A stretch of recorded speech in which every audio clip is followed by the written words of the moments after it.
बेबाक बोल जनसत्ता, ये जो चिलमन है। पिछले दिनों देश के एक प्रतिष्ठित संस्थान ने देश की प्रतिष्ठित राष्ट्रीय पार्टी के बारे में खबर छापी कि वह घर घर जाकर विश्लेषण अभियान चलाएगी। लेकिन जल्द ही उस संस्थान को कहना पड़ा कि उसकी खबर गलत थी और ऐसा कोई अभियान नहीं चलाया जा रहा है। संस्थान की उस खबर के बल पर कई राजनीतिक दलों ने तीखे बयानों भी दिए थे। राजनीतिक खबर का कुछ ऐसा राजनीतिक माहौल बन गया कि बहुत से लोगों तक खबर के गलत होने की खबर तक नहीं पहुंची और बहुत से लोग उस खबर को गलत बताने वालों को भी गलत खबर देने वाले करार दे रहे थे। अहम बात है कि अगर कोई भी कथित खबर के साथ खड़ा हो या भी ना खड़ा हो भी नहीं सकता। कई बार ऐसा होता है कि किसी दबाव में खबर हटा ली जाती है, लेकिन जितने दिनों तक वह खबर वजूद में रहती अपना काम कर जाती है। वह खबर सूत्रों के हवाले से छापी गई थी। उस खबर में कहीं यह जिक्र नहीं था कि पार्टी के कितने अहम अभियान को शुरुआत करने का ऐलान किसने किया। सत्ता व व्यवहार को हिला देने वाली किसी खबर सूत्र का इस्तेमाल हो तो बात समझ में आती है। इसी खबर में सूत्र का इस्तेमाल करना और सत्ता के द्वारा खारिज कर दिया जाना पत्रकारिता को नुकसान पहुंचाता है। यह मामला अभी ज़्यादा पुराना नहीं, यह सबसे अच्छी तरह से है कि कथित महाराजनीतिक अभियान को लेकर सूत्र कैसे खारिज कर दिया गया। इस ताज़े अनुभव के बाद अगर देश की कोई लोकतांत्रिक संस्था अपने अभियान को सही साबित करने के लिए सूत्र का हवाला दे तो फिर उस सूचना के साथ क्या किया जाए। उस सूत्र का आविष्कारक पत्रकार और पत्रकार की रक्षा करने के लिए किया गया था। आज उसी सूत्र का जनतांत्रिक अधिकारों के हनन का आरोप लग रहा है। आज सूत्रधार वाली पत्रकारिता का तो यह हाल है कि वह यह नहीं बता सकती कि फलां चुनाव के बाद फलां राज्य में कौन मुख्यमंत्री बनने वाला है या फलां पार्टी फलां संगठन का अध्यक्ष कौन बनने वाला है। तो यह सूत्रों का काम खत्म हो जाएगा? नहीं, इन सूत्रों के पास रिश्ता वही सोच नई वाली टीवी धारावाहिक मार्का तकनीक ये बताते हैं कि अंततः तक मुख्यमंत्री या किसी अन्य नाम का नहीं पता लगाने वाले फलां पार्टी का पुरुष का पत्ता है। सूत्रों की हर नाकामी को सत्ता के तुरूप का पत्ता घोषित कर दिया जाता है। सूत्रों ने समाज को समझा दिया कि सत्ता की यही सबकी बड़ी खूबी है, वह किसी को भी कुछ पता नहीं चलने देती। कोई चीज़ पता चल जाने के बाद अगर उस पर हंगामा मचा तो उससे ज़्यादा हंगामेदार चीज़ को सामने लाकर खुद भी हंगामा का हिस्सा बन जाता है। तुरूस का पत्ता है। तुरूस वाले सूत्रधारों से पूछने का वक्त आ गया है कि आखिर एक ही बाजी में तुरूस के कितने पत्ते हैं। ऐसा कौन सी बाजी जिनमें तुरूस के पत्ते खत्म ही नहीं होते। अब तो लगता है कि खबरन वीसी के नाम पे तुरूस के पेड़ लगा दिया गया, जिससे पत्ते गिरते ही रहते हैं। किसी भी संप्रभु देश के लिए घुसपैठ एक बड़ी समस्या है। अफसोस उस घुसपैठ को तुरूस का वह पत्ता जो चुनावों के वक्त सामने आता है। हर जगह इसका जिम्मेदार विपक्ष होता है। जब लगातार दो पारी सत्ता किसी एक संगठन की हो तो 10 साल में उससे क्या उम्मीद की जा सकती है। सीमा पार से अगर घुसपैठिए आ रहे हैं तो आपकी सुरक्षा एजेंसियां क्या कर रही हैं। पिछले दिनों अमेरिका में चुनाव के समय अवैध अप्रवासी सबसे बड़ी चुनावी मुद्दा बने। अहम यह है कि चुनाव खत्म होते ही इस मुद्दे को भुला नहीं दिया गया, बल्कि अमेरिकी सरकार ने अपने नियम कायदे के तहत इन्हें अपने देश से निकाला। यहाँ सवाल यही है कि अगर लोकसभा चुनाव में इतने घुसपैठिए वोट देने में कामयाब हुए तो इन नाकामियों की जिम्मेदारी किसकी बनती है।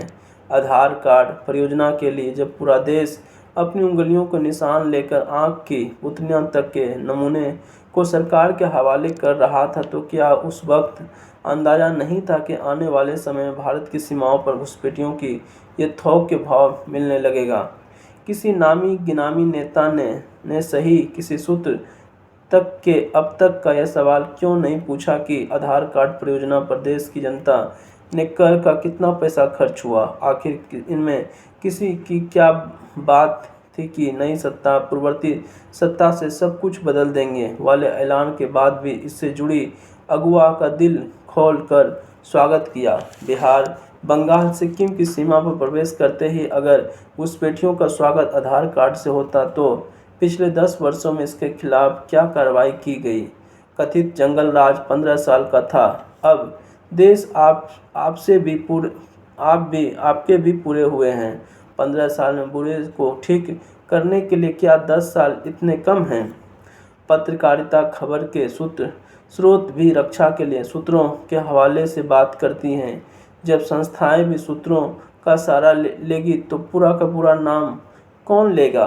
आपकी राजनीति सिर्फ काम निकालना है और नाम लेना है, आपके लक्ष्य में नहीं है।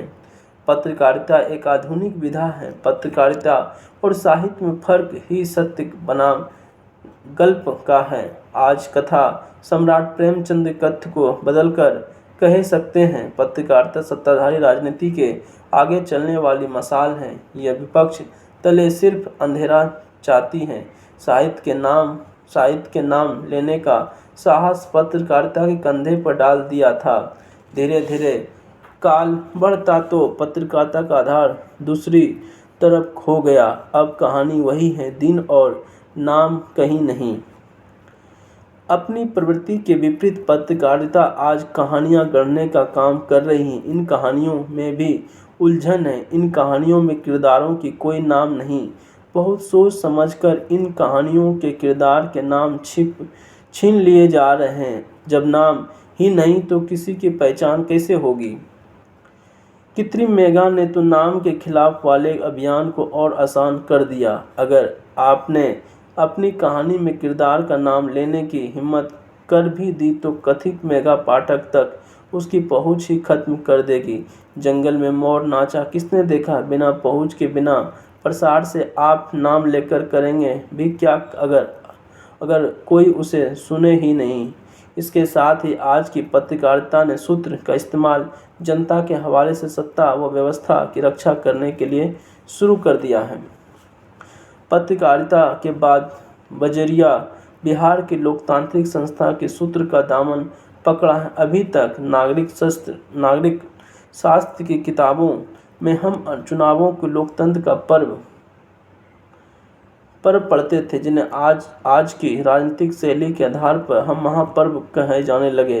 भारतीय संस्कृति में किसी चीज़ को पर्व कहते हैं तो उसमें उत्सव, धार्मिकता के साथ पवित्रता का भी भाव होता है। गणतांत्रिक तिथियों को पौराणिक तिथियों की तरह पवित्र मानने वाले जनता के लिए ही यह नारा दिया कि पहले मतदान फिर जलपान का इस नारे को बनाने वाले संस्थान को इतना सावधान तो होना ही चाहिए कि उस पूरी जनता का भरोसा टिका है। अगर उस पर से भरोसा हिला तो जनता की लोकतंत्र को लेकर उत्साहवर्धक ही खत्म हो जाएगी। बिहार का आगामी विधानसभा चुनाव अब सिर्फ सत्ता परिवर्तन के लिहाज से ही नहीं बल्कि संस्थाओं की छवि निर्माण के लिहाज से भी अहम हो गया है। वहाँ मतदान सूची में गहन पुनरीक्षण प्रक्रिया के दौरान दिए जा रहे तथ्य, तर्क और विश्लेषण करते रहना जरूरी है, क्योंकि बिहार ही उस प्रक्रिया के देशव्यापी बनने की सूत्रधार हैं। भारतीय चुनाव प्रक्रिया में पारदर्शी और विश्वसनीयता लाने के लिए मतदान पहचान पत्र का आगमन 1993 में हुआ। इससे पहले कुछ राज्यों में प्रायोगिक रूप से शुरू किया। इसके साथ ही यह भारतीय नागरिकों के पहचान पत्र के रूप में भी आने लगा। उस वक्त निर्वाचन आयोग की अगुवाई टी.एन. शेषन कर रहे थे। टी.एन. शेषन के कार्यकाल में चुनाव सुधारों और निर्वाचन आयोग की स्वायत्तता के मजबूत करने वाली दौर माना जाता है।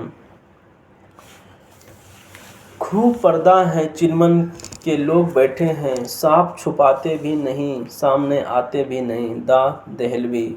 लोकतांत्रिक व्यवस्था के साथ जन्मी पत्रिका के बारे में माना जाता है यह जनता की ओर से सत्ता से सवाल करेगी। 20वीं सदी के उत्तर में दशक में जब खोजी पत्रिका ने जोर पकड़ा तो पत्रकारों की सुरक्षा की चिंता भी सामने आई। 1972 के वाटरगेट कांड में वाशिंगटन पोस्ट के पत्रकार बॉब बुडई और कार्ल बन हेस्टिंग के अपने स्रोतों की जानकारी छुपाने के लिए खुफिया नाम डीप थ्रोट रखा जो कालांतर में सूत्र बना। पत्रकारिता में सूत्र उतना ही पवित्र जितना लोकतंत्र में संवैधानिक मूल्य। लेकिन जनता को छोड़ सत्ता के खेमे में जो बैठी पत्रिका आज सूत्र को वह चिलमन बना चुकी है जिसके पीछे असली चेहरा छुपाकर खास एजेंडे को खबर के रूप में परोस दिया जाता है। बिहार चुनाव में चर्चा में आए सूत्र पर चर्चा करता बेबाक बोल।